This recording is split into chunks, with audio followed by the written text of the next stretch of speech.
اللهم صل على محمد وعلى آل محمد كما صليت على إبراهيم وعلى آل إبراهيم في العالمين إنك حميد مجيد. قال الله تبارك وتعالى في كلامه المجيد: أعوذ بالله من الشيطان الرجيم بسم الله الرحمن الرحيم. وقل الحق من ربكم فمن شاء فليؤمن ومن شاء فليكفر إنا أعتدنا للظالمين نارا أحاط بهم سرادقها وإن يستغيثوا يغاثوا بماء كالمهل يشوي الوجوه بئس الشراب وساءت مرتفقا.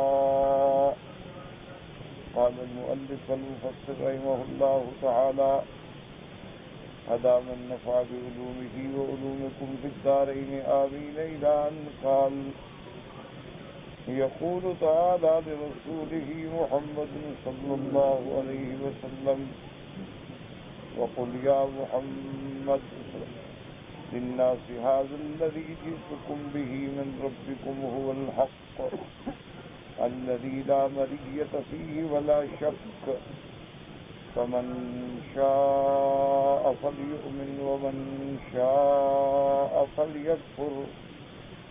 هذا من باب التهديد والوعید الشدید.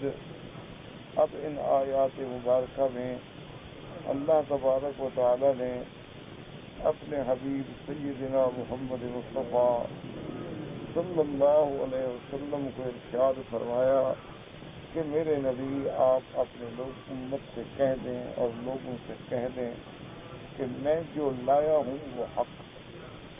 یعنی آپ مختلف سوالات کرتے ہیں، کبھی اصحاب کہف کے بارے میں، کبھی ذوالقرنین کے بارے میں اور کبھی روح کے بارے میں. تو ان سوالات کی بھی ضرورت نہیں ہے، کیونکہ سب سے بڑی دلیل، سب سے بڑا معجزہ، سب سے بڑا برہان جو ہے وہ اللہ کا قرآن ہے. کہ اللہ کا قرآن جو ہے وہ سب سے بڑی دلیل صداقت محمد مصطفیٰ صلی اللہ علیہ وعلی آلہ واصحابہ وسلم تسلیما کثیرا کثیرا. تو جب اللہ کا قرآن میں لائی پھر اور مزید سوال پوچھنے کی کیا ضرورت ہے؟ اسی لیے علماء متاخرین فرماتے ہیں کہ اللہ تبارک و تعالی نے جتنی کتابیں نازل فرمائیں حقیقتاً اس کا علم اللہ کو ہے.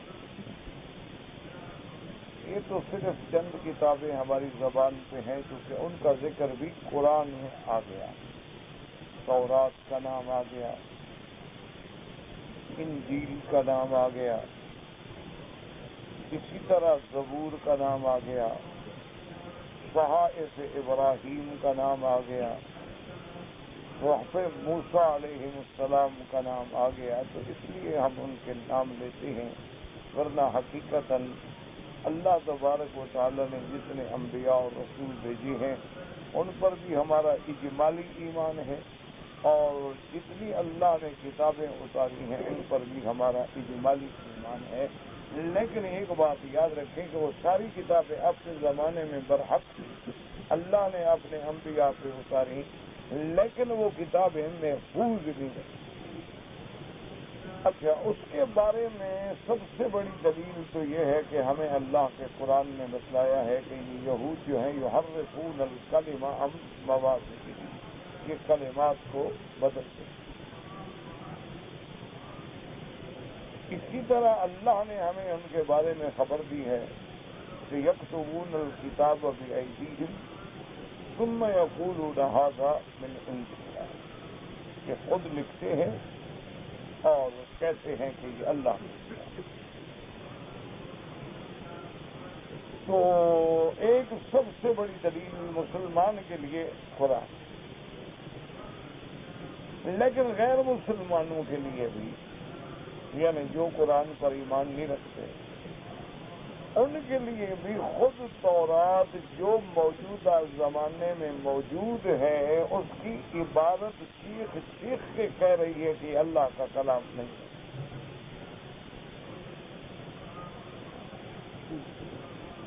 اسی طرح جو انجیل اس دور میں موجود ہیں، انجیل متی ہے، انجیل مقوقس ہے، انجیل یوحنا ہے، انجیل لوقا ہے، وہ سب کے سب جو ہیں لوگوں نے لکھے ہیں، عیسیٰ علیہ السلام کے نام لیواؤں نے لکھے ہیں، اور سب نے کہا کہ یہ انجیل ہے، یہی عیسیٰ علیہ السلام کی تعلیمات ہیں، لیکن دلیل کوئی، یعنی انجیل بھی غیر محفوظ۔ اسی طرح اب آپ ان کتابوں کے بعد آ جائیں جو دنیا میں اس وقت مذاہب ہیں، جیسے سکھوں کا مذہب ہے، ان کا گرو نانک پہ ایمان ہے، اور ان کی کتاب جو ہے گرنتھ ہے، اور ایک کتاب ان کی ہے استاد۔ اچھا، اس کتاب کا بھی خود یہ عالم ہے کہ وہ خود یہ کہتے ہیں کہ یہ کتاب جو ہے 12,000 گائے کے چمڑے پہ لکھی گئی تھی۔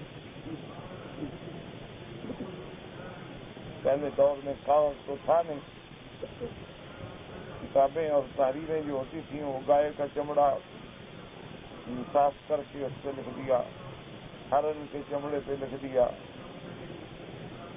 بکری کے چمڑے پہ لکھ دیا، پتھر پہ لکھ دیا، لکڑی پہ لکھ دیا، اس قسم کی تحریریں ہوتی تھی۔ تو وہ کتاب جو ہے ان کی، وہ کہتے ہیں ان کے بقول کہ بھئی 12,000 گائے کے چمڑوں پہ لکھی گئی تھی، اور 3,83,000 اس میں کلمات تھے، 27 اس کی جلدیں۔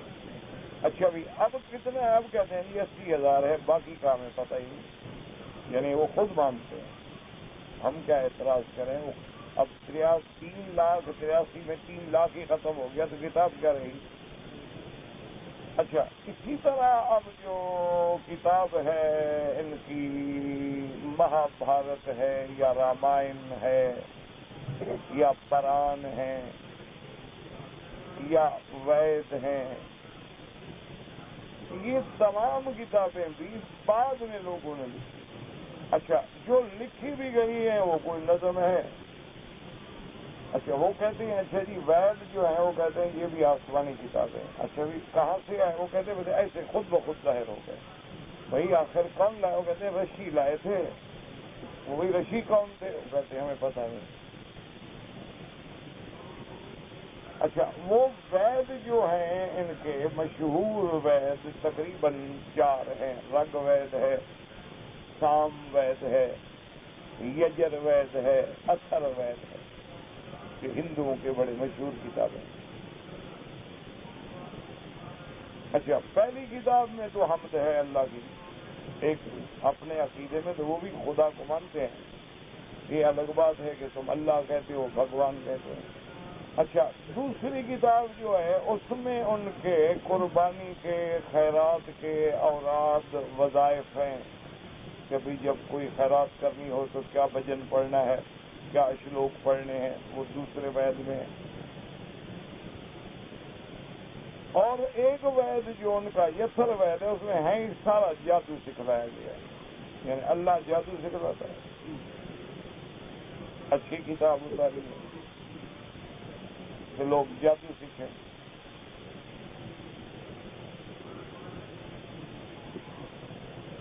تو اب دنیا میں اس وقت جو ہے نا جی اپنا یہی مذاہب ہیں، یہود ہیں، تورات محرف ہے، نصارہ ہیں، انجیل 4 ہو گئے اور 4 محرف ہیں۔ اچھا، بدھ مت ہیں جو یونان میں اور تھائی لینڈ میں اور علاقوں میں، بینکاک سے اوپر کے علاقوں میں، اور بہت سارے ہیں بدھ مت، بدھسٹ جسے کہتے ہیں، ان کے پاس وہی کتاب ہے جو اوستا ہے، یا ان کے پاس ایک کتاب دھمپد ہے۔ اچھا، اس کا بھی کوئی آگا پیچھا نہیں، بھی کون لے آیا ہے؟ ایک والمکی شاعر گزرا تھا، اس نے جمع کر دی بس۔ اس کا بھی آگا پیچھا کوئی نہیں۔ اچھا ہندو مت ہے، اچھا وہ ہندو مت تو یعنی اب یوں سمجھے نا کہ ایک ملک میں ہی ہے ہندو، اور تو کائنات میں کہیں نہیں ہے۔ ہندو جو ہے، ہندو جسے آپ کہتے ہیں بت پرست جو ہیں، یہ صرف ایک ملک میں ہے۔ یہاں سے گئے ہوں گے باہر 1 لاکھ 2 لاکھ 10 ہزار 50 ہزار، لیکن ان کا اور کوئی ملک نہیں جہاں ہندو مذہب ہو۔ اسی لیے ایک دفعہ جب ہندوؤں نے آپ کے ملک کو ختم کرنے کے لیے ایک پلاننگ کی، تو اس وقت جو برسر اقتدار تھے تو اس نے ان کے وزیر اعظم کے کان میں ایک بات کی ایئرپورٹ پہ کھڑے کھڑے، اور اس کے بعد جنگ چل گئی۔ وہ بات بڑی راز میں رہی، وہ بات کہ بھی آخر کیا ایسا جادو تھا کہ ابھی اس کے کان میں ایک بات کی اور اس کے بعد لڑائی ختم، جنگ ختم، ٹھیک ٹھاک ہو گئے، شروع ہو گئی۔ تو بڑی مشکلوں کے بعد میں راز کھلا کہ اس مسلمان سربراہ نے ان کو یہ کہا کہ دیکھو تم اگر ہمارا ملک ختم بھی کر دو ایٹم مار کے، اسلام کے ملک تو اور ہیں دنیا میں، سارے ملک تو ختم نہیں ہو جائیں گے نا، اور اگر ہم نے تمہیں ختم کر دیا تمہارا تو ملک ہی کوئی نہیں اور دنیا میں، تم تو ہمیشہ کے لیے مٹ جاؤ گے، اور تو ملک ہے ہی نہیں کوئی ہندو کا۔ ان کو سمجھ آ گئی بات، انہوں نے کہا ٹھیک ہے جی ہم نہیں لڑتے، بنیا سمجھدار تو ہے۔ تو بہرحال میرے کہنے کا مقصد یہ تھا کہ اللہ کی شان ہے کہ اس وقت کائنات میں اگر کوئی کتاب کامل، مکمل اور حق، صدق اور ہر شک سے پاک ہے تو اللہ کا قرآن۔ یہ ہم نہیں کہتے ہیں، مقصد ہے ہم کھلی بات کرتے ہیں کہ بھئی اگر اس میں کوئی شک ہے تو ظاہر کرو، چھپا کے کیوں رکھا ہوا۔ اور اللہ کے قرآن کی کوئی ایک مثلاً ایک کلمہ ہے، ایک عبارت ہے، اس پہ کوئی نحوی اعتراض کر کے دکھاؤ۔ ایک کلمہ ہے باعتبار معانی و بلاغت کے کوئی اعتبار کر کے دکھاؤ۔ اللہ نے ایک قصہ بیان کیا ہے، تاریخی اعتبار سے ثابت کرو کہ یہ قصہ غلط ہے۔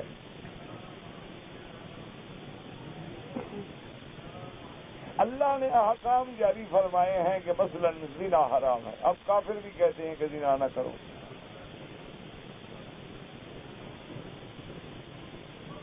اسلام نے کہا زنا حرام، بھائی نکاح کرو، زنا نہ کرو۔ اب کافر خود چیختے ہیں، وہ کہتے ہیں نہیں بس اونلی ون پارٹ ان دس، ایک سے گزارا کرو بس جو تمہاری بیوی ہو، ورنہ ایڈ میں پھنس جاؤ گے، کوئی نہ کوئی عورت بیمار ہوگی تو تم رگڑے جاؤ گے، مر جاؤ، تباہ ہو۔ اسلام نے کہا کہ شراب حرام ہے، اب کافر کہتے ہیں، انگریز کہتے ہیں، یہودی کہتے ہیں کہ شراب حرام ہے۔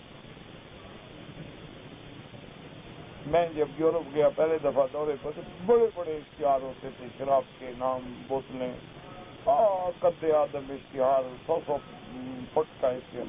جب تیسری دفعہ گیا تو ایک اشتہار بھی نہیں، میں نے کہا کیا ہو گیا، خیر ہو گئی؟ انہوں نے کہا جی وہ کہتے ہیں اشتہار دکھا کے لوگ شوق میں آتے ہیں، بچے گمراہ ہوتے ہیں، گندی چیز ہے، اب اس کے اشتہار نہیں لگانے چاہیے، خواہ لوگ شوق کر کے نہ خریدیں۔ ان کو بھی بات ہے، اب دیکھا نہیں وہ سگریٹ کے پیچھے بھی لکھتے ہیں کہ آپ کی صحت کے لیے مضر ہے، کینسر پیدا کرتا ہے، سرطان پیدا کرتا ہے، آپ کی بیماریاں پیدا کرتا ہے، تمباکو نوشی بہت خطرناک ہے، اور جو تمباکو نوش ہوتے ہیں ان کو دل کے بڑے دورے پڑتے ہیں۔ اسلام نے پہلے کہا تھا حرام ہے، تم 1400 سال کے بعد یہاں آ رہے۔ اسلام نے بتلایا تھا، ہمارے آقا نے، رحمت دو جہان ہے صلی اللہ علیہ وسلم نے، کہ بھئی اگر کتا کسی برتن میں منہ مار جائے اس کو 7 دفعہ دھو اور 1 دفعہ مٹی سے رگڑو۔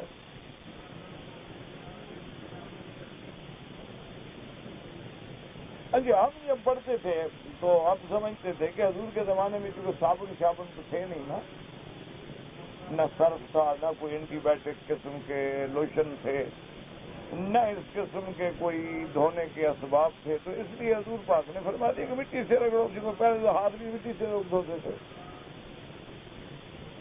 بھئی اگر انسان نے یعنی قضاء حاجت کے بعد صابن وابن تو تھا نہیں، مٹی پہ ہاتھ رگڑ لیا، صاف کر کے پانی سے دھو۔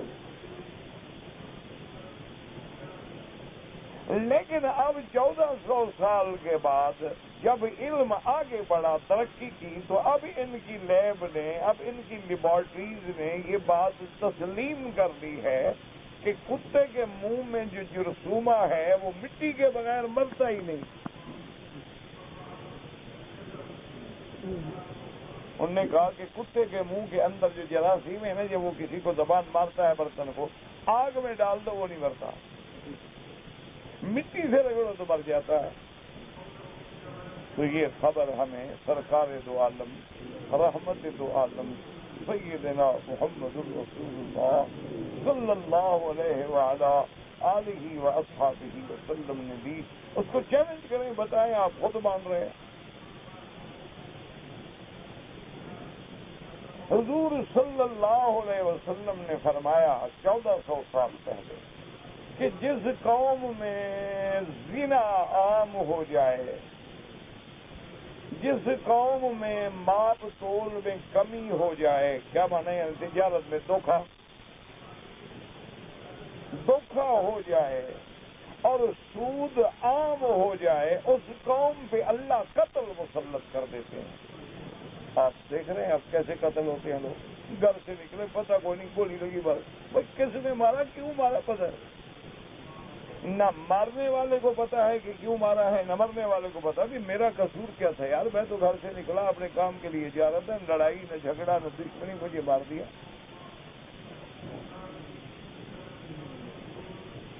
تو جو بات حضور نے 1400 سال پہلے فرمائی، یہ من سے کہیں، وہ ہمارے سامنے آ رہی ہے کہ نہیں آ رہی؟ حضور صلی اللہ علیہ وسلم نے فرمایا کہ قیامت سے قبل ایک وقت آ جائے گا کہ جب لوگ جو ہیں یا بر اصدقاءہ و یعق ابویہ، دوستوں کا تو بڑا فرما بردار ہوگا لیکن ماں باپ کا نافرمان ہوگا۔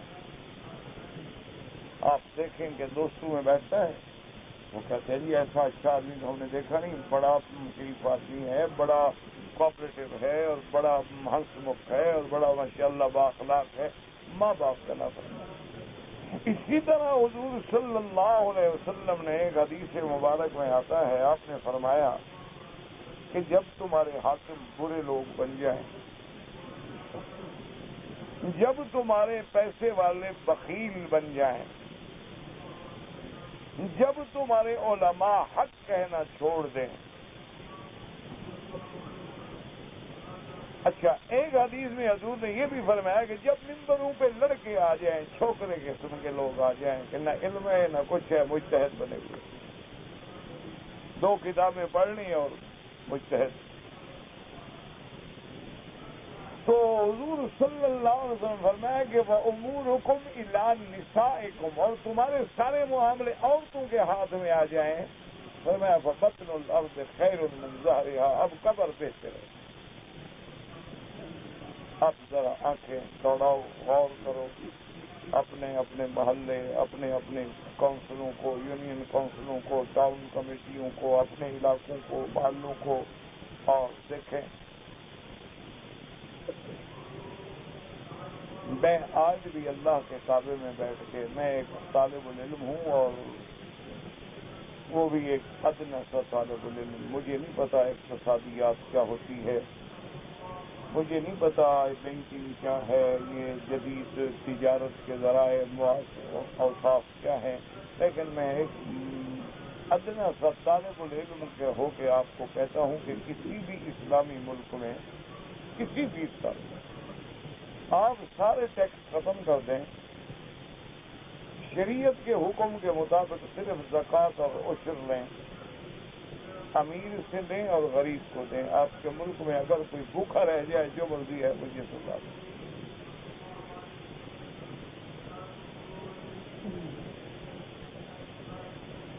دیکھ لیں، تجربہ کر، چلو ملک کا نہیں کرتے، ایک ضلع کا کر لو بھائی، کسی ایک ضلع میں تجربہ کر لو، ایک ڈویژن میں کر لو، ایک صوبے میں کر لو، کہ تمام ٹیکس جو ہے نا سارے کے سارے ختم کر دو، صرف زکوٰۃ اور عشر. اور زکوٰۃ سیدھی بات ہے بڑے آدمی سے لیں گے نا، غریب تھوڑی زکوٰۃ دے گا. تؤخذ من اغنیائہم وترد الی فقرائہم، غنی سے لو اور غریبوں کو دے دو. ایک ایسا نظام قائم کر دو، ایسی ویلفیئر اسٹیٹ بنا دو کہ تمہارے اندر کوئی غریب ہاتھ پھیلانے والا نہ ہو.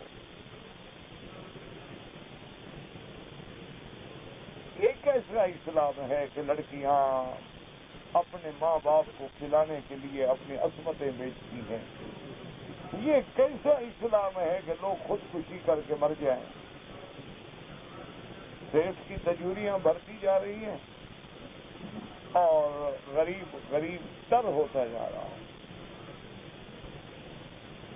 پیر جو ہے ماشاءاللہ وہ اس کی گردن بھی موٹی ہو رہی ہے اور ساتھ ساتھ گھر بھی موٹا ہو رہا ہے. اسی لیے علامہ اقبال جیسا مرد کلندر کہہ گیا کہ ہم کو تو میسر نہیں مٹی کا دیا بھی، کہ ہمارے گھر میں تو مٹی کا دیا بھی نہیں جلتا، تیل ہی نہیں ہے، کیا جلائیں. اور گھر پیر کا بجلی کے چراغوں سے پورے ماحول پہ نظر ڈالو. نظر آپ نے ارد گرد اپنے پیروں پہ نظر ڈالو، 80,000 ایکڑ زمین ہے ایک ایک گدی نشین کی. یہ پتہ کیوں ملی تھی؟ انہوں نے اپنے مرید دیے تھے اسلام کے خلاف انگریزوں کو، انہوں نے ان کو جاگیریں دی انعام میں کہ سب چوٹی ہیں کافروں. اب تو اچھا وہ ایسا بدبخت ہے کافر کہ اس نے ایک قانون بنایا ہوا ہے کہ 30 سال تک راز ظاہر نہ کرو، 30 سال جب گزر جائیں تو ساری رپورٹیں ظاہر کر دو، کوئی حد نہیں. پتا نہیں اتنے میں وہ مر گئے ہوں گے نا جن کی رپورٹیں ہیں مر گئے. تو 30 سال کے بعد سب جب رپورٹیں ظاہر ہوئی تو انہوں نے لکھ دیا کہ کس کس پیر نے ہماری خدمت کی، نام بھی لکھ دیا، ان کے خط بھی شائع کر دیے، سپاس نامے بھی شائع کر دیے کہ انہوں نے ہمارے حضور میں جو سپاس نامے پڑھے تھے. جب یہ حال ہو تو کس قسم کا اسلام لانا چاہتے ہیں؟ آپ اپنے ملکوں میں ذرا آنکھیں ٹھنڈی کر کے نظر ڈالیں، جہاں نظر ڈالو گے یہ کیا ہے جی گیلا رام، یہ کیا ہے جی گنگا رام، یہ کیا ہے جی مری، یہ کیا ہے جی سولجر، یہ کیا ہے جی منڈ گمری، یہ کیا ہے جی کلسٹن، یہ کیا ہے جی بولیوارڈ، کیا یہ کیا ہے جی میری ویلی ٹاور. یہ مسلمانوں کے علامات ہیں. کیا کر رہے ہیں، کہاں جا رہے ہیں، ہمیں کوئی پتہ نہیں. اور ایک بات یاد رکھ لیں اس فقیر کی بھی کہ اس امت کو، اس عالم کو، انسانیت کو کبھی چین نہیں مل سکتا جب تک قرآن کے سائے نہیں آؤ. جب تک تم قرآن کو نہیں مانو گے، قرآن کے احکام پہ نہیں آؤ گے، قرآن و سنت کو نہیں اپناؤ گے اور قرآن و سنت کو اسی رستے سے حاصل کرو. صحابہ نے قرآن خود نہیں سمجھا، حضور نے سمجھایا. صحابہ کو قرآن حضور نے سمجھایا، تابعین کو صحابہ نے سمجھایا، تبع تابعین کو تابعین نے سمجھایا. یہ کڑی جب تک ملی رہے گی بھٹکنے سے بچ جاؤ گے، اور یہ کڑی جہاں ٹوٹے گی وہیں زنجیر ٹوٹ جائے گی اور تم کاغذوں کی طرف بکھر جاؤ گے. یہ دیکھو نا جی، یہ کتاب ہے، بند ہے نا، اگر جلد کھول دو ورکا ورکا ہو جائے گا. یہی وجہ ہے کہ آج دنیا میں، آپ پوری دنیا میں انشاءاللہ چلے جائیں، جن لوگوں کا تعلق مثلاً ائمہ اربعہ سے ہے، جن لوگوں کا تعلق اپنے اپنے دور میں کسی اللہ والے سے ہے، وہ کبھی دھماکے نہیں کرے گا، کبھی دہشت گردی نہیں کرے گا.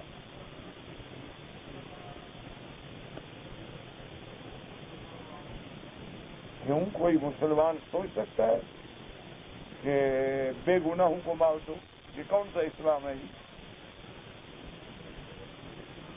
اسلام تو ہمیں حکم دیتا ہے کہ سب کی حفاظت کرو.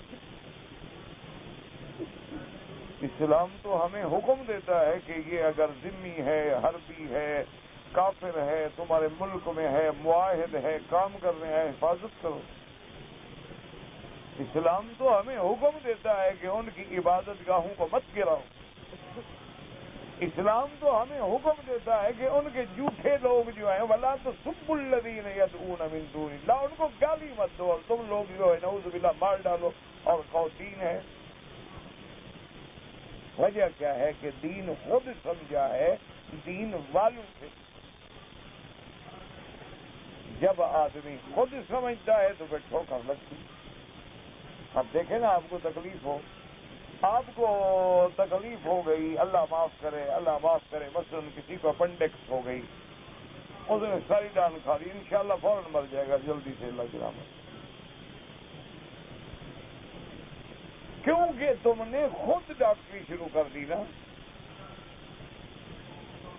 تم نے خود حکمت شروع کر دی. تم نے پڑھ لیا کسی جگہ کہ سنکھیا جو ہے بڑا طاقتور ہوتا ہے، تم نے توڑا سنکھیا زبان میں رکھا، انشاءاللہ کلمہ مشکل سے نصیب ہوگا. تم نے پڑھ لیا جی کہتے ہیں کہ شنگرف بڑی طاقتور ہے، کھایا تو مر گیا. تم نے پڑھ لیا کہ کچلا جو ہے جی کہتے ہیں وہ دردوں کے لیے بڑا مفید ہوتا ہے، کھایا تو مر گیا. کیوں؟ یہ طبیب کا کام ہے کہ کچلے کو مدبر کیسے کرنا ہے، سنکھیے کو مارنا کیسے ہے، شنگرف کا کشتہ کیسے بنانا ہے، سونے چاندی کو کشتے میں کیسے بدلنا ہے، اس کے مضرات کیسے دور کرنے ہیں، اس کے سائیڈ ایفیکٹ کیسے ختم کرنے ہیں، اس کی سمیت کو کیسے ہم نے نکالنا ہے، اس کے بعد اس کا منافع جو ہے وہ ہم نے حاصل کرنا ہے. اگر خود عقل کرو گے تو تباہ ہو جاؤ گے. یہی عالم دین میں ہے. اگر خود سمجھو گے تو پھر ایمان رخصت ہو جائے. یہ ایک سلسلہ ہے. تو اس لیے جناب والا میں عرض کر رہا تھا کہ سب سے اب محفوظ، مکمل، کامل اور جامع، معنی، غیر محرف، غیر مبدل اگر کتاب ہے تو اللہ کا قرآن. اور اللہ نے فرمایا میرے نبی جب ہم نے آپ کو قرآن دیا ہے، آپ نے ان کو قرآن سنایا ہے، اس کے بعد کیا پوچھتے ہیں؟ اتنے دلائل کے بعد بھی یہ ایمان لانا نہیں چاہتے. اللہ نے فرمایا چھوڑ دو ان کو، کافر ہوتے ہیں، جائیں کفر کریں. اللہ کو ضرورت نہیں. ساری کائنات کی مخلوق سجدے میں گر جائے، سمجھ لو مسئلہ اللہ کی عظمت میں کوئی اضافہ نہیں ہوتا. اور ساری کائنات نعوذ باللہ کافر ہو جائے، اللہ کی شان میں کوئی کمی نہیں.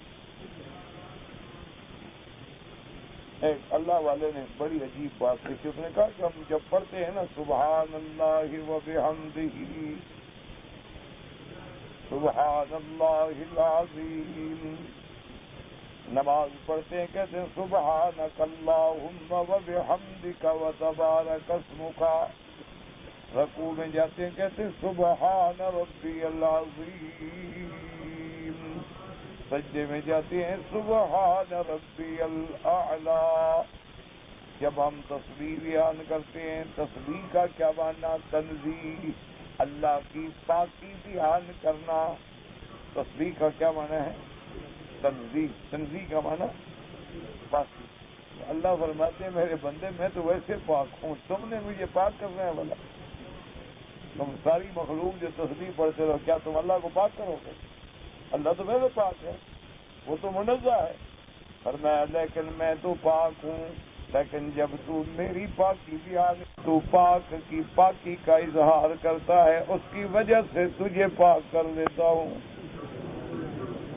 ہاں کیسی بات ہے؟ اللہ والوں کی باتیں بھی تو ہے. اللہ والوں کی اللہ دعا کریں اللہ ہمیں بھی ان کا تعلق نصیب کر دے. بالکل اجڑ گئے، جیسے زمینیں بنجر ہو جاتی ہیں. آپ نے شاید دیکھا ہو، نہ دیکھا، ہم نے تو دیکھا ہے نا جی، تھر دیکھا ہے، کچے کے علاقے دیکھے ہیں، روہی کے علاقے دیکھے ہیں، جب بارشیں نہ ہوں نا تو زمینیں ایسے چٹک جاتی ہیں، بنجر ہو جاتی ہیں، زمینیں پھٹ جاتی ہیں اور اس چیخ رہی ہوتی ہیں۔ اسی کو قرآن کہتا ہے نا، وَالَّذِي يُرْسِلُ الرِّيَاحَ بُشْرًا بَيْنَ يَدَيْ رَحْمَتِهِ حَتَّى إِذَا أَقَلَّتْ سَحَابًا ثِقَالًا سُقْنَاهُ إِلَى بَلْدٍ مَيِّتٍ فَأَحْيَيْنَا بِهِ الْأَرْضَ مِن بَعْدِ مَوْتِهَا۔ اللہ فرماتے ہیں میں رحمت کی ہوائیں چلا کے بادلوں کو چلاتا ہوں، جب بادل پانی سے بھر جاتے ہیں ہم ان کو ایک جگہ سے دوسری جگہ پہ لے جاتے ہیں اور پھر ہم ان کو مردہ زمینوں پہ لے آتے ہیں اور ان مردہ زمینوں پہ پانی برسا کے پھر ہم ان کو زندگی دیتے ہیں۔ تو جیسے زمینیں مردہ ہو جاتی ہیں، بنجر ہو جاتی ہیں، شور ہو جاتی ہیں، کلر ہو جاتی ہیں، ہمارے دلوں کی کھیتیاں بھی اجڑ گئی۔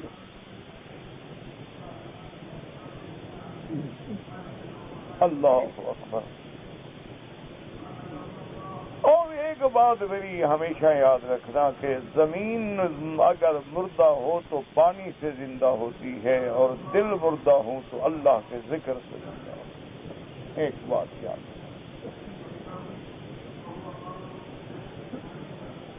کہ جب دل مردہ ہو جاتے ہیں نا، دلوں کی حیات جو ہے وہ اللہ کا قرآن ہے اور اللہ کا ذکر ہے۔ وَكَذَلِكَ أَوْحَيْنَا إِلَيْكَ روحًا مِّنْ أَمْرِنَا۔ اللہ پاک نے فرمایا میرا مرضی، ہم نے آپ کی طرف وحی بھیجی، وحی کو روح فرمایا۔ جیسے روح زندگی کا ذریعہ ہے، اسی طرح قرآن ہماری حیات ایمانی بلکہ زندگی کا ذریعہ ہے۔ جب دل اجڑ جاتے ہیں تو پھر دل والوں سے تعلق رکھو، اور دل والے کون ہوتے ہیں؟ جن کے دلوں میں عورتیں ہوں، لڑکے ہوں، فلمیں ہوں، جنہوں نے دل اللہ کو دے دیا، اللہ کا ذکر دل میں آ گیا، وہ دل بن گیا، ورنہ تو وہ تو دھیلے کا بھی نہیں۔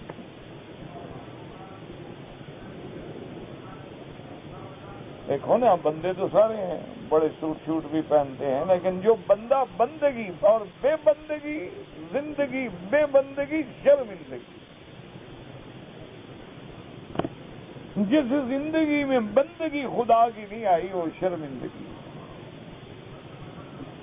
جب اللہ کی بندگی آ گئی تو اب زندگی بن گئی، جب دل میں اللہ کی یاد آ گئی۔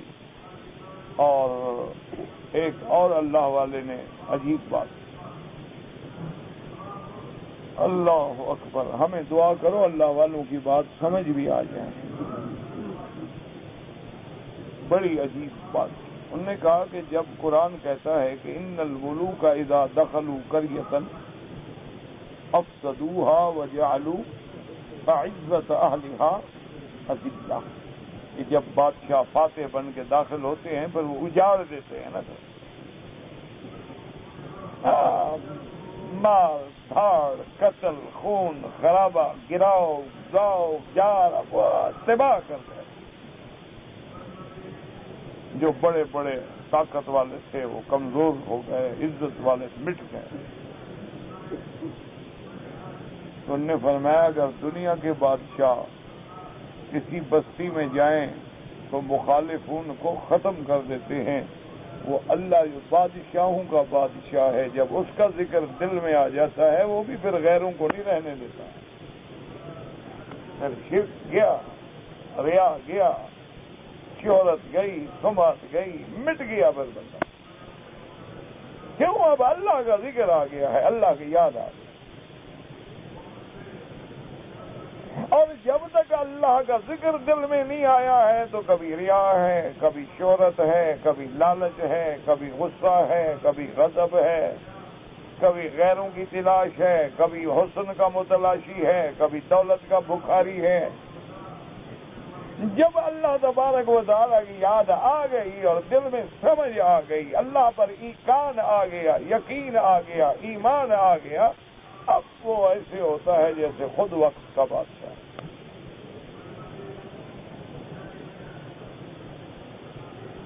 اس لیے ہمیشہ یاد رکھیں کہ پھر یہ جلال ہے اور یہ وعید ہے، تحدید ہے۔ اللہ نے فرمایا میرا مدنی ہم نے قرآن دیا، ہم نے آپ کو بھیجا، معجزات دیے، ہم نے آپ کی صداقت کے لیے ہر طرف آیات اور نشانیاں بھیجی، ان کے بعد بھی اگر ایمان نہ لائے آپ کی ذمہ داری نہیں، آپ نے بس دین پہنچا دیا، بات ختم ہو۔ اس لیے اب دیکھیں کتنی بڑی کہانی، وَقُلِ الْحَقُّ مِن رَّبِّكُمْ فَمَن شَاءَ فَلْيُؤْمِنْ وَمَن شَاءَ فَلْيَكْفُرْ إِنَّا أَعْتَدْنَا لِلظَّالِمِينَ نَارًا أَحَاطَ بِهِمْ سُرَادِقُهَا۔ اللہ نے فرمایا کہہ دے میرا مدنی صلی اللہ علیہ وسلم، یہ جو تمہارے رب کی طرف سے لایا ہوں یہی حق ہے، یہی صدق ہے، یہی عدل ہے، یہی سچائی ہے۔ اب جو چاہے ایمان لائے اور جو چاہے کفر کرے، لیکن ایک بات یاد رکھنا، کفر کرو گے تو اپنی جانوں پہ ظلم کرو گے۔ انا اعتدنا للظالمین، اور ہم نے اپنے جانوں پہ ظلم کرنے والے، کفر کرنے والے، شرک کرنے والے، قرآن کی تکذیب کرنے والوں کے لیے جہنم کی آگ بنائی ہے۔ احاط بہم سرادقها، اس آگ کو بڑی بڑی دیواروں نے احاطہ کر رکھا ہے۔ سرادق کہتے ہیں سور، جیسے شہر کے باہر ایک دیوار دیتے ہو شہر کی حفاظت کرے۔ فرمایا یہ تو آگ ہوگی، اور آگ میں جانے کے بعد وَإِن يَسْتَغِيثُوا يُغَاثُوا بِمَاءٍ كَالْمُهْلِ يَشْوِي الْوُجُوهَ، اور جب چیخیں گے، پکاریں گے، پانی مانگیں گے، آتش پکاریں گے، اللہ نے فرمایا ان کو پانی دیا جائے گا۔ اس پانی کی شکل کیسے ہوگی؟ کل محل، جیسے تیل کی تلچھٹ ہوتی ہے، تیل میں آخر میں جو بچ جاتا ہے گندگی، سیاہی اور تلچھٹ، اور ایک تو تلچھٹ ہوگی اور دوسرا وہ پانی اتنی گرم ہوگا کہ یشوی الوجوہ، کہ چہرے کے قریب جب لائیں گے تو چہرہ جل جائے گا۔ اللہم اجرنا من النار، دعا کرو اللہ جہنم سے بچائے۔ بئس الشراب وساءت مرتفقا، اللہ نے فرمایا کیا برا پینا ہے، کیا بری وہ چیز ہے، اللہ معاف کرے۔ کسی جگہ قرآن کہتے ہیں یطوفون بینہا وبین حمیم آن، اللہ معاف فرمائے جہنمیوں کے لیے۔ اور کسی جگہ قرآن کہتا ہے کہ جب جہنمی پانی مانگیں گے ان کو کیا پلایا جائے گا؟ جو جہنمیوں کی پیپ نکلے گی، جو جہنمیوں کے جلنے سے گندگی نکلے گی، اللہ حکم دیں گے کہ یہ پلاؤ۔ اللہ اکبر، اللہ پاک اس لیے فرماتی ہے قل یا محمد صلی اللہ علیہ وسلم للناس، آپ فرما دیجئے لوگوں کو ھذا الذی جئتکم بہ من ربکم ھو الحق، یہ میں تمہارے رب کی طرف سے جو لایا ہوں یہ حق ہے، یہ سچ ہے۔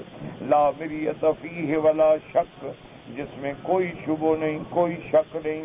مانا کیا ہے؟ دلیل کیا ہے کہ قرآن سچا ہے؟ مقابلہ کرو، اس سے بڑی دلیل کیا ہو سکتی؟ اس سے بڑی دلیل کیا ہو سکتی ہے کہ قرآن نے جو کہا ہے مقابلہ کرو، ایک حرف جھٹلاؤ، ایک کلمہ جھٹلاؤ، مقابلے پہ لے آؤ۔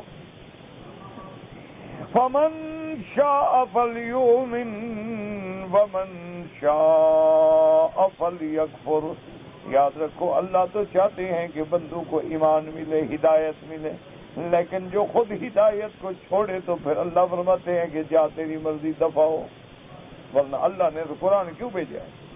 اللہ نے 1,24,000 پیغمبر کیوں بھیجا؟ اللہ نے کتابیں کیوں اتاری ہیں؟ کہ لوگ ہدایت پہ ہیں، لیکن اس کے بعد بھی کوئی ہدایت نہ لے۔ اب دیکھیں آپ مریض ہیں، ڈاکٹر موجود ہے، ہسپتالیں موجود ہیں، دوا موجود ہے، معالج موجود ہے، نرسنگ سٹاف موجود ہے، آپ کے انتظار میں بیٹھے ہیں، لیکن آپ علاج کرانا نہیں چاہتے تو پھر دفع ہوں مرے. آپ کی مرضی ہے، کوئی زبردستی ہے آپ کو پکڑ کر لے جائے. اللہ اکبر. فرماتی انا ھذا من باب التہدید والوعید الشدید.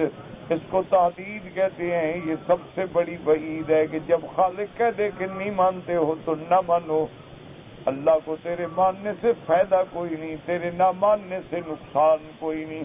انا اعتدنا للظالمین نارا احاط بهم سرادقها.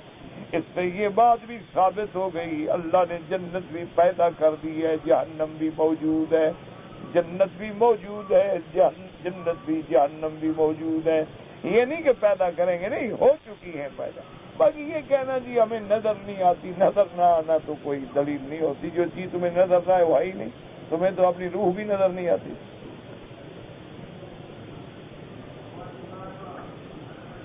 اب دیکھیں نا کہ آدمی کو جب نیند آتی ہے، کبھی نظر آئی ہے کیا؟ نیند آ رہی ہے، جھٹکے لگ رہے ہیں، کیا ہے کیا وہ؟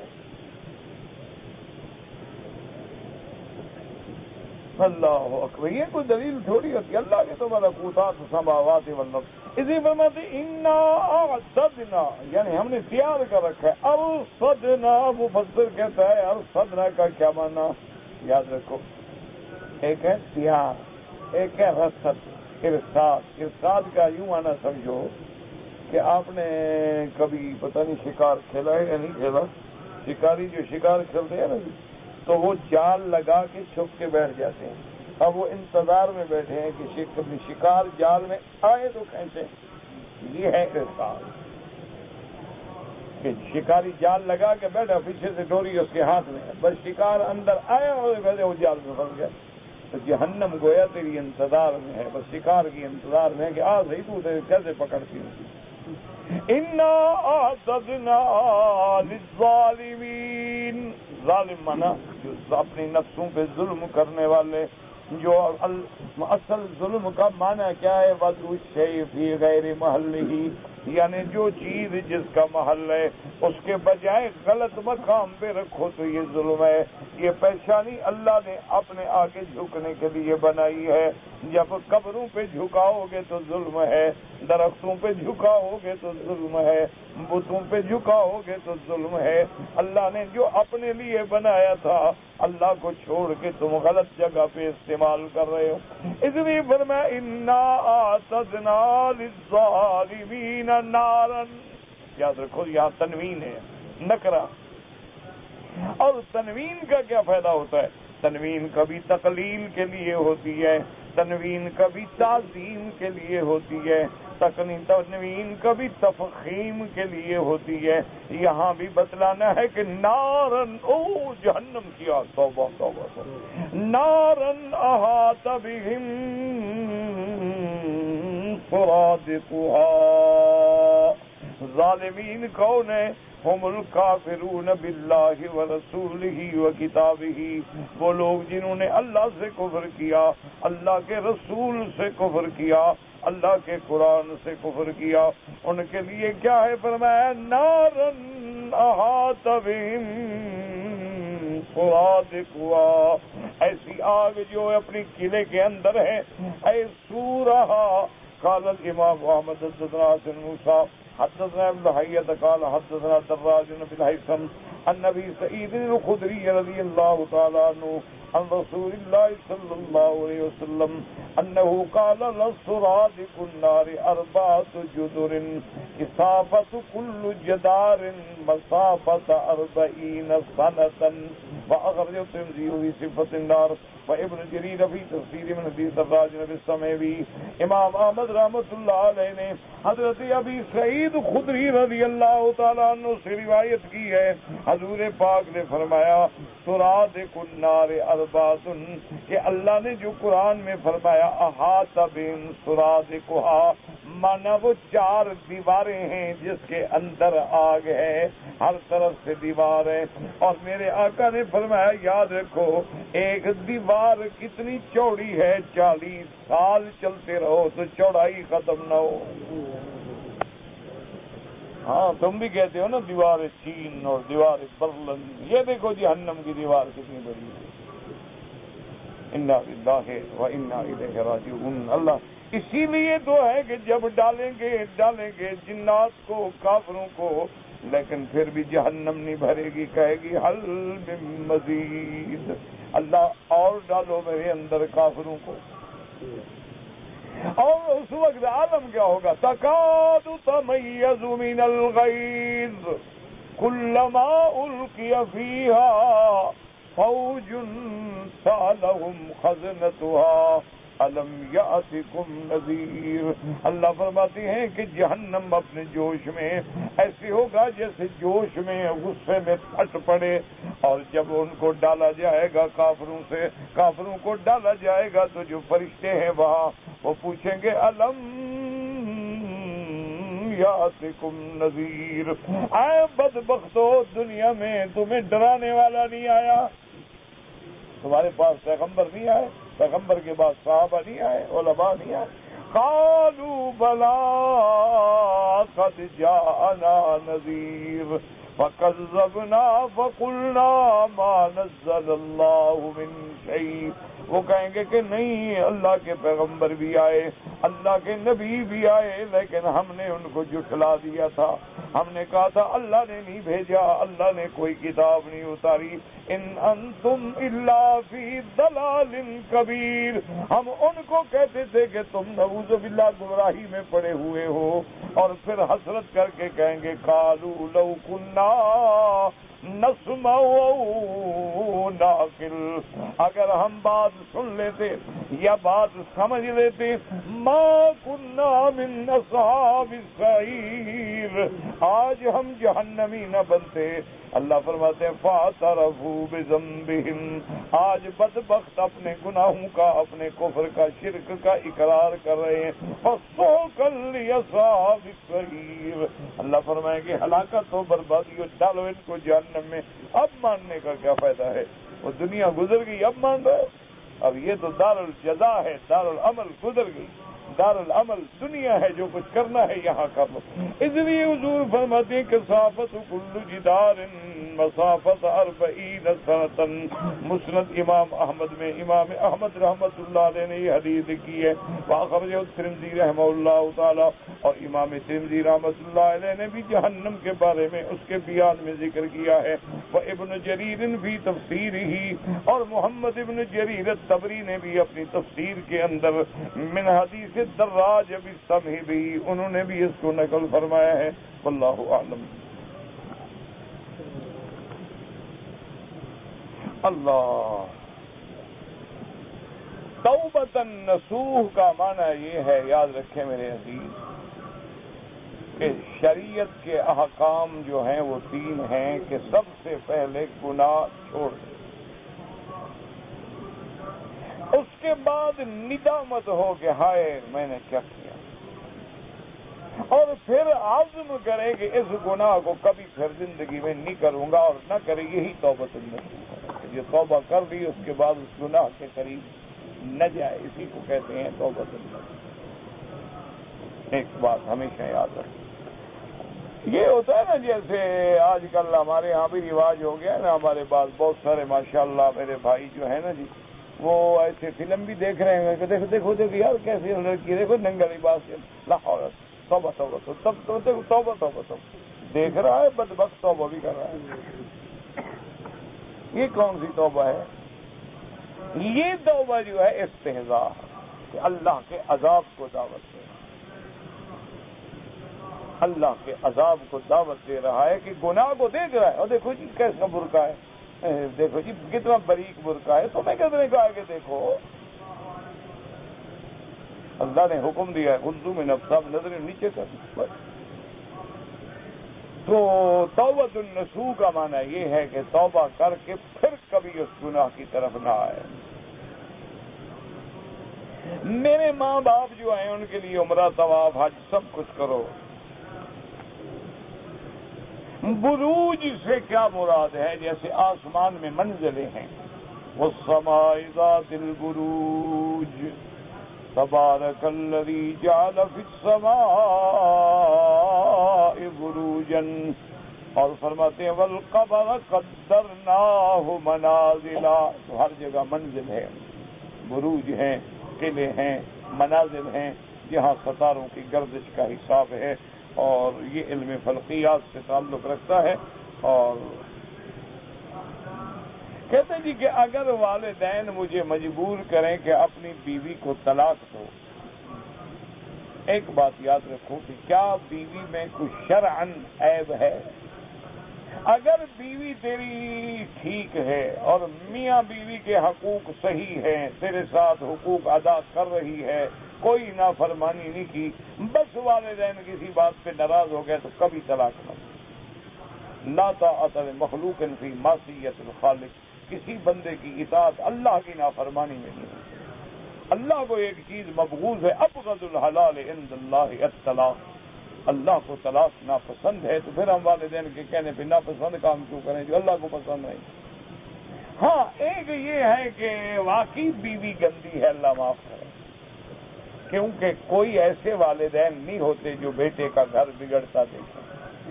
ہاں کوئی جاہل بھی ہوتے ہیں، ضد ہوتی ہے، ورنہ والدین تو چاہتے ہیں کہ ہمارے گھر آباد ہوں، ہمارے بیٹے کا گھر آباد ہو، اللہ اس کو اولاد دے، ہمارے پوتے ہوں، پوتیاں ہوں، گھر میں رونق ہو، ہم ان کو کھلائیں، ہمارے گھر میں بہو آئے، ہمیں بیٹی بن کے ہمیں عزت دے، ہم اس کو بیٹی بن کے شفقت دیں۔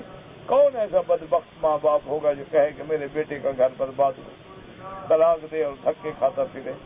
ہاں اگر اس میں واقعاً شرعاً کوئی عیب ہے تو اس کو کہو توبہ کرے، اصلاح کرے، تیرے والدین کو راضی کرے، ورنہ بالکل طلاق نہ دے۔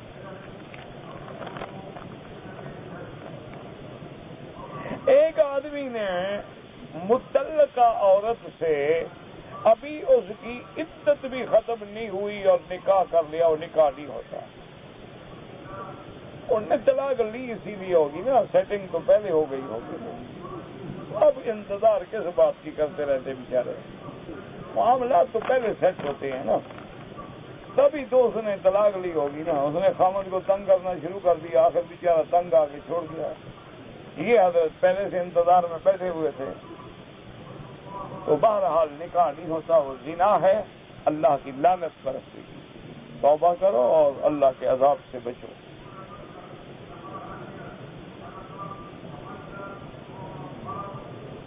میری والدہ صاحبہ پاکستان سے عمرے کے لیے آئے ہیں، عمرے کی نیت تو کی تھی لیکن تلبیہ نہیں پڑا تھا۔ نیت کیا کی تھی کہ عمرہ کر رہی ہوں، اس کے بعد کوئی تو اللہ کا ذکر کیا ہوگا، کوئی دعا مانگی ہوگی، کچھ تو کیا ہوگا، ہو جی گیا عمرہ انشاءاللہ، کچھ نہیں ہوتا۔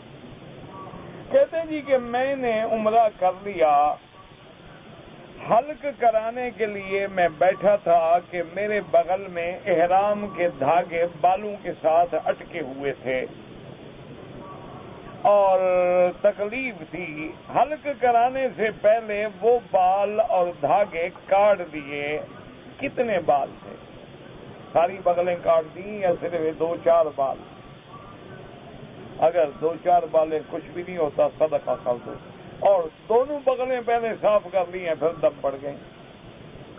فرض نماز ظہر میں عصر میں کون سا سورت پڑھیں؟ جو تمہیں آتی ہو وہی پڑھو، اللہ کے بندے، قرآن ہے جہاں سے مرضی ہے پڑھو۔ وہ جو مسنون صورتیں ہیں کہ طوال مفصل، اوساط مفصل، قصار مفصل، وہ ایک اور اچھی بات ہے کہ وہ صورتیں تلاوت کی جائیں جو حضور پاک نے تلاوت فرمائے، ورنہ تو سارا قرآن ہے جہاں سے مرضی ہے پڑھو۔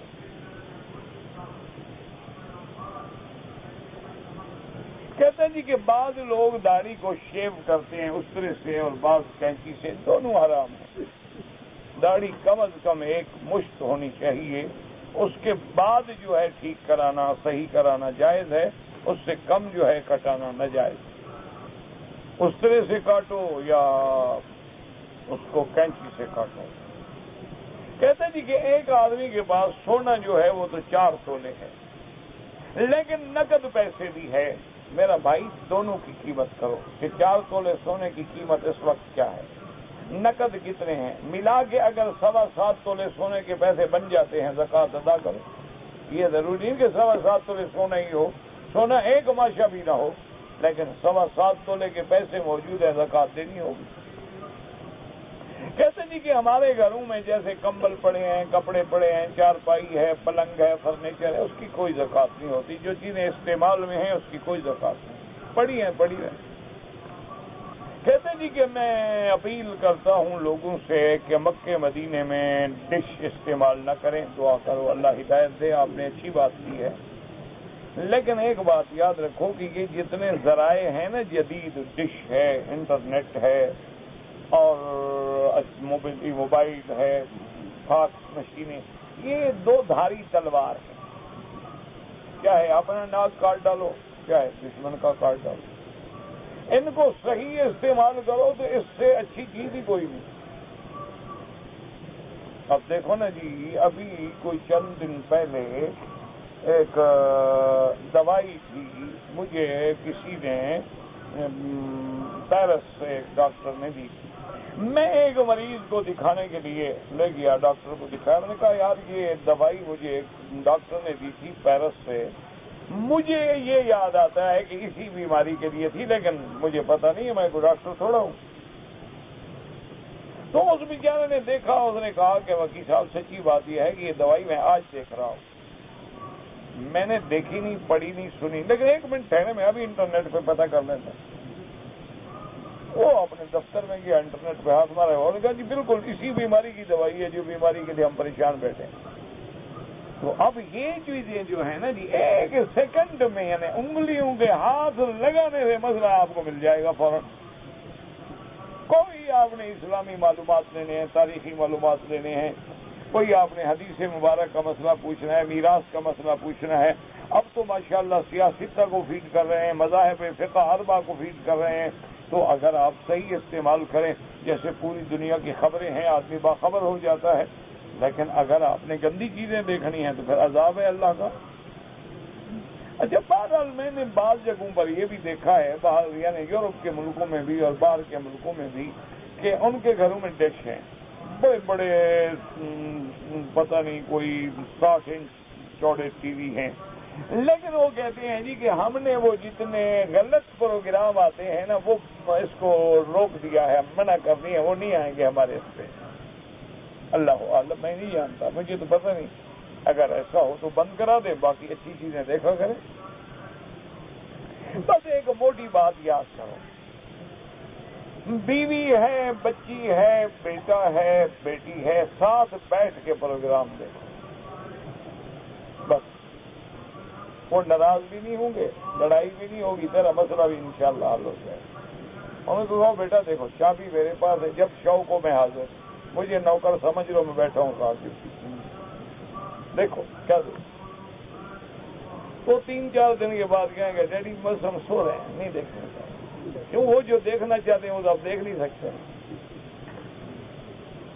تو تھوڑا سا بس قربانی کر لو بچوں کے لیے، ٹھیک ہو جائے۔ لڑائی جھگڑا نہ کرو، آج کل لڑائی جھگڑے میں کوئی نہیں مانتا، بچے باغی ہو جاتے، ان کو دلائل سے سمجھاؤ۔ فوٹو لینا منع ہے، بالکل منع ہے۔ کیوں لیتے ہیں؟ حالات ہیں، مجبوری ہے۔ تم جو طواف میں بھی چوری کر لو تو کیمرے نہ لگائیں تو کیا کریں؟ حجر اسود پہ عورتوں کو چھیڑو، کیسے چیک کریں؟ مجبوری ہے، یہ ہمارے اعمال ہیں۔ سائل یطلب الدعاء لابنہ بالشفاء، اللہم اشفنا واشف مرضانا ومن اوصانا واستوصانا وورد المسلمین شفاء کاملا عاجلا۔ کہتے ہیں جی کہ بہت سارے بچے الٹے ہاتھ سے کھاتے ہیں، کوشش کریں کہ دائیں ہاتھ سے کھائیں۔ ہاں، بعض لوگ الٹے ہاتھ سے لکھتے ہیں، مجبوری ہے، لیکن کوشش کریں کہ کھانے میں پینے میں وہ دائیں ہاتھ استعمال کریں۔ کہتے ہیں جی کہ حدیث میں نے پڑھا ہے کہ آخر زمانے میں اسلام ساری دنیا پہ چھا جائے گا. قرآن میں موجود ہے, حدیث مبارک تو بعد میں ہے. قرآن میں ہے لِيُظْهِرَهُ عَلَى الدِّينِ كُلِّهِ وَكَفَى بِاللَّهِ شَهِيدًا. تو اسلام غالب ہوگا, لا شک فی ذلک. اس میں کوئی ایسے جیسے کعبہ سامنے کھڑا ہے ایسے بات ہے. اسلام غالب ہوگا اور تمام ادیان ختم ہو جائیں گے.